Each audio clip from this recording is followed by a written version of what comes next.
these shows is just about making a pretty dress for the moment. I had the wherewithal to think that I have maybe 4 to 7 million people watching this show. That would be a great way for me to introduce my brand, Sosa, and that's how I use the H3 technology. But I'll just give you a brief background of how I got to become a fashion designer.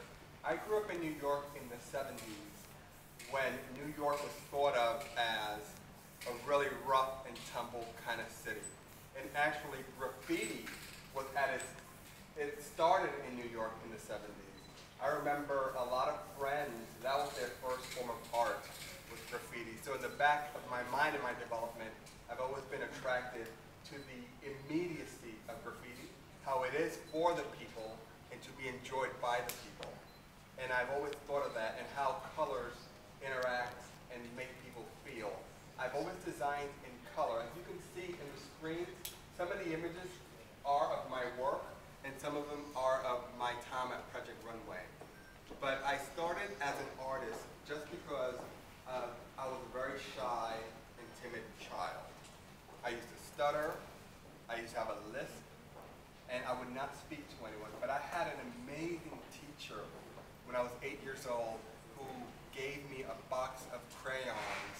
So she thought that art would be my language to the world. And it opened up myself, but it also gave me a whole new world to express myself. I spent a lot of time drawing in school. I went to art high school, and from art high school I went to Pratt Institute, which is a very renowned private art institute in New York. At Pratt I studied fashion design, but while I was studying design, I got a part-time job working in a costume shop. So I didn't really pursue my fashion until Project Runway, but I did spend 20 years of my life working in theater. So a lot of my experience comes from working in theater. And for me as an artist, what it did was it helped me develop my critical eye. Because once you look at your work from 30 feet away, under the stage lights, it changes the perception.